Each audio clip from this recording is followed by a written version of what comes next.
In today's video, I'm going to show you how I go about my listing presentation, what I bring with me, what I say. I've been getting a lot of questions about this, so I figured I would do a video instead just to kind of show you exactly what I do. And if you're new to this channel, my name is Roberto. I am a real estate agent licensed in Massachusetts and Rhode Island. And for those that keep coming back, I want to thank you so much for the support. Thank you to everybody that subscribed to my channel, all the positive messages, comments. I really appreciate that. And you can follow me on my Instagram. You can send me a DM if you have any questions. So I'm going to show you exactly what I bring when I go to the listing presentation. And I'm going to use this FISBO as an example, this FISBO that I listed a few months ago. And, you know, I'm going to show you exactly how I did it. Now, quick disclaimer, I am not a real estate coach on this channel. I just share my real estate experience. I have been licensed for just about 2 years, full-time, just a couple months. So, you know, whatever you do it on your own risk. I mean, if you copy what I do and if it didn't work out for you, don't come and blame me after. I just want to put it out there. You know, this is just do everything on your own risk. So now, let's say, okay, let's say you made the call and you actually scheduled an appointment. Let's say you scheduled an appointment for tomorrow, whatever. Now you need to prepare before you go. Congratulations, that's a big step. You schedule the appointment with expired with a FISBO. That's already big. So now you're probably freaking out. You know, you got the appointment, you couldn't believe it. Now you're probably like, damn, what do I bring? What am I going to say? So I'm going to show you exactly what I bring, and it's been working out for me pretty good. So, and also too, because, you know, it works for me, doesn't mean it's 100% going to work for you. So you have to find your own way, you know, be your own authentic self, and just find different ways to make it work. So let me put the mic down real quick. So I'm going to show you guys exactly what I do. So like I said, I'm going to use this FISBO that I called a few months ago, and I actually listed that FISBO, and I actually ended up selling that FISBO, I think last week or 2 weeks ago, something like that. Now, one thing that I would say, you know, on when you schedule the appointment, please do not be late. That's one thing that I gotta say. Do not be late. You want to be professional because this is your career, this is your business. You don't want to be late to the appointment, because that's already a red flag right there to the sellers. You don't want to get there 15 minutes later or 20 minutes, you know, late. You want to make sure you get there on time. That's why it's so important that I try to schedule the appointments. I mean, if I can, the same day. But if you can't, because especially with the expired listings, you want to try to get the appointment as soon as you can. Otherwise, some other agents will get it before you. And with the FISBO, you know, it takes a little bit of time, but you want to make sure that you prepare before you go. And so let's say if you schedule the appointment the next day, now you want to take the time and prepare the night before you go. Make sure you have everything ready. And I'm going to show you exactly how I prepare. So the next day I'm ready to go, because you don't want to be late. Because if you're there late, that's already a big flag. So let me use this FISBO as an example. So when I called this FISBO, it took I think it took about a month and a half for her to actually give me the appointment. And the other thing too, this is in my market, so I know the market very well. So, but let's go over what I bring with me. So I prepare everything the night before. So what I usually do is, of course, I have the listing agreement ready. You got to make sure you take that. Don't go without the listing agreement, even if they don't sign, but you got to take that because you never know. And then I do the market analysis, right? You got to make sure that, because you need to understand the market when you meet with the FISBO or with the seller. You really need to be really confident and really need to know your market. Otherwise, they're not gonna feel like you have what it takes to get their home sold. So, and like I said, you got to make sure you look professional. Last thing you want to go is just be unprofessional, because this is your career.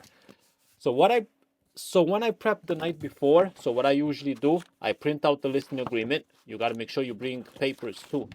I don't bring like my laptop, or I bring everything on paper. So let me show you, just kind of give you an idea right here. So I print out the listing agreement. So I take this with me, and what I fill out on the agreement, I just put like my company name, and then I just put my company name, and I leave everything blank. And I put the address, but everything else I leave it blank because you don't know if the seller is going to sign or not. Okay, so you have the listing agreement. The next thing that I like to bring with me is the market analysis. So I print it out, and the way I do it, so usually I look for four recently sold.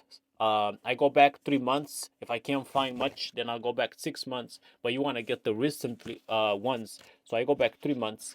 So four recently sold, and I look for four pending, and then four active, just to kind of give an idea and check your competition.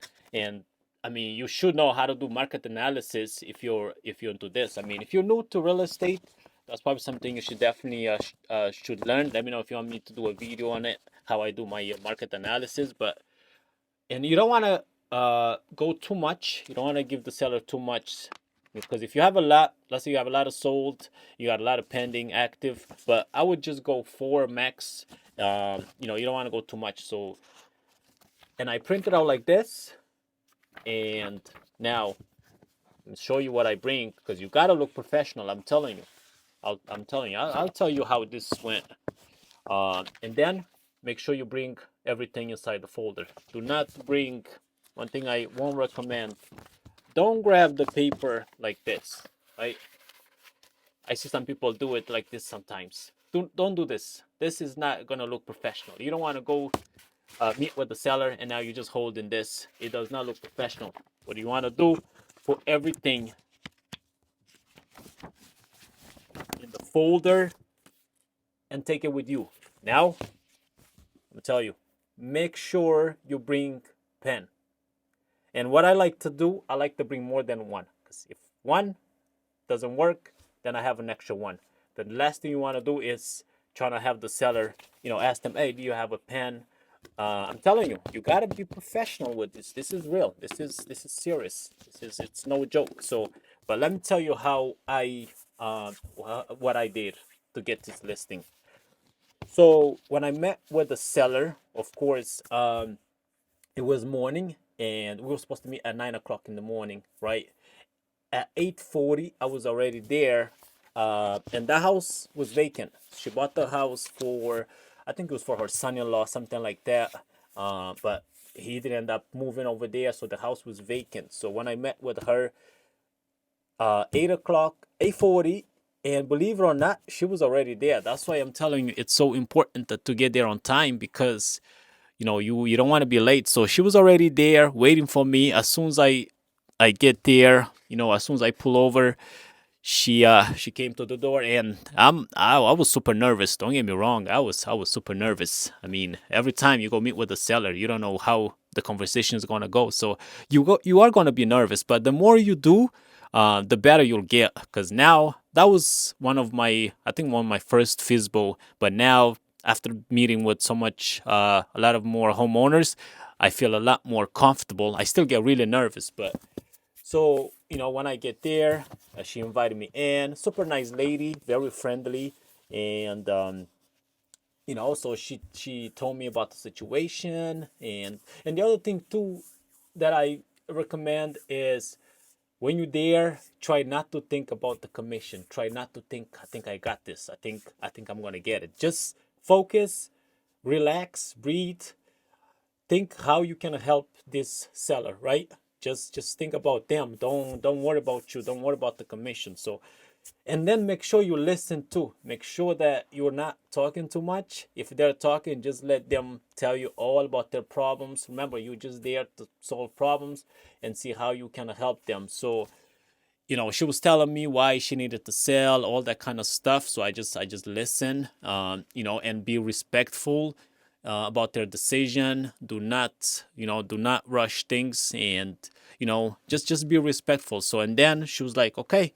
So then I pull out my folder. The first thing I did. Don't worry about the listing agreements too. I went to market analysis. So I kind of break down. Like I said, you have to be really confident when it comes to market. You have to make sure that you know your market really well, so so they really understand. Because if you don't know your market really well, it's gonna be a challenge. It's gonna be a tough. So I pull out the comps. Then I say, hey, listen. So I think last time you had a price for $415,000. Were you getting any offers? And she's like, no offers. Okay, I see, I get it. So then I said, I spent some time doing some market analysis about your property. You have a beautiful property. It looks very nice. And this is what I came up with, right? Then I show her right here. The way I like to do it. I use pending, active, and sold. So if we check out some sold, there's some properties similar to yours,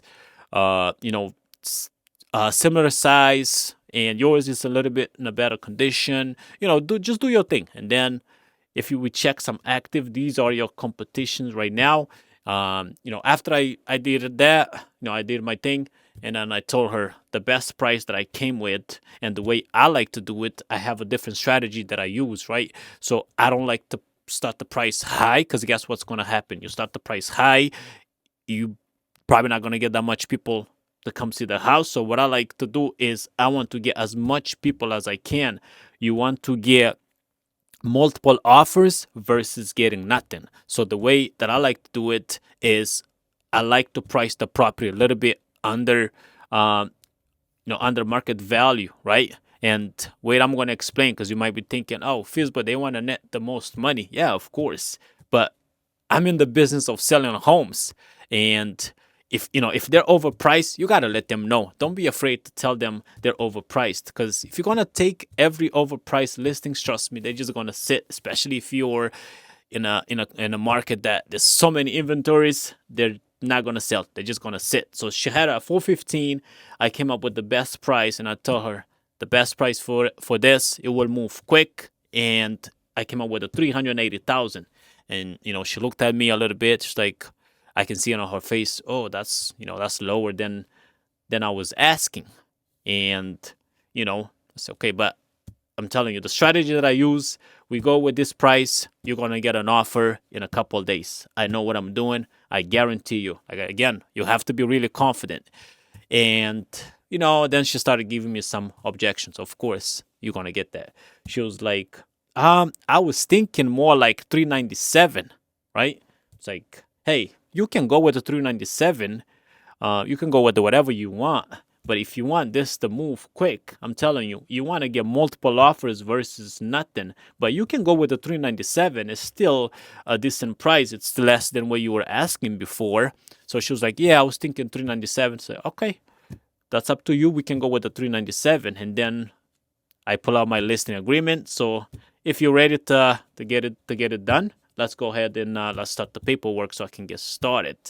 And then guess what came after? She was like, I'm gonna hold on into that. I'm gonna talk to my husband. But I really like you. I like your presentation. You are very professional.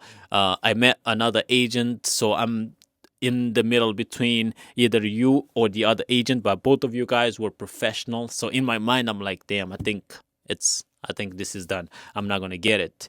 But she was like, I would like to talk to my husband first. But I'm definitely going to go with you. I like your presentation. I like how you are very professional. I'm definitely going to go with you. I was like, okay. Again, like I said, always respect their decision. Don't force it. Don't push too much to try to get them to sign. So I said, not a problem. And she was like, and I was like, when would make sense for me to check back with you? And she was like, I'm going to travel in the next week, and I'm going to be away for about 2 weeks. When I come back, we can meet again. Then we can go over some of the paperwork. Then I said, okay, no problem, fine. And she traveled, and I stayed in touch with her, and then I gave her 2 weeks because I know she was traveling, so I wasn't gonna call her or text her. And she told me she was coming back on September 15th, something like that. And then I text her I remember it was Sunday night, and I text her, "Hey, how was your vacation? Hopefully you had a great time. Let me know tomorrow what time we can meet so we can get started." She was like, "Meet me there tomorrow at," I think it was like 10:15, something like that. I don't remember exactly. So when I went over there and took the listing presentation, she went straight signed. She didn't ask me nothing else. She's like, "Okay, let's go ahead and start with the 397 like we agreed before." I said, "Yeah, that's fine. We can go with 397, and I'll get started." And guess what happened? The next day, she sent me a text. She said, "I was thinking, let's change the price to 387." And I was like, "Okay, yeah, we can do that. That's much better." 387, put it on the market. As soon as I put it on the market, a couple agents called me, did a group showing. Only 5 days on the market, we received an offer for 395. She was very, very happy, and we ended up closing on the house. It took about I think 40 days, but we ended up closing on it, and I made about $9,700 commission check. The other thing that you're gonna get a lot to is the commission. That's why I said don't worry about the commission. Don't think too much, because most of the time that's what they're going to tell you, how much you charge, how much. So when they ask me, I said, "Hey, we don't have to worry about the commission. Let's focus on getting your home sold. Let me try to get you as much as I can. um, then we can discuss about the commission." And then I tell them, normally I do 3%. That's what I charge on my end, but let's focus on getting sold. If you're happy with an offer that I'm going to bring you, then we'll talk about commission. So initially she wanted to give me 2%, but she ended up giving me 2.5%, which is I usually go for 3, but if I can't get 3, then I'll go for 2.5. But I don't go lower than that. I mean, it depends, but I don't go. Let me know in the comment what's the commission percent that you guys usually charge on a listing. But that was it. That was my story. If you're super nervous about this, just keep going and try to get in front of as many sellers as you can, just to kind of get used to it. I've been in front of a couple sellers now that my confidence has gone up so much. I've been last month I was in front of a seller. It was $1.4 million, which that's something before too. I didn't think I could do it. It's like, nah, there's no way they're gonna hire me. But I mean, he didn't end up hiring me because I wasn't local, but it just gave me more confidence to be in front of more sellers, like properties that's even more expensive. $1 million, $2 million, $3 million, it don't matter. So but that was it. I just wanted to share how I go about my listing presentations. Let me know how you do it. And like I said, I'm not a coach. This is just I'm just sharing my experience, how I do it. So if you learn something from it, great. And don't forget to subscribe, give this video a like, and I'll see you guys on the next video.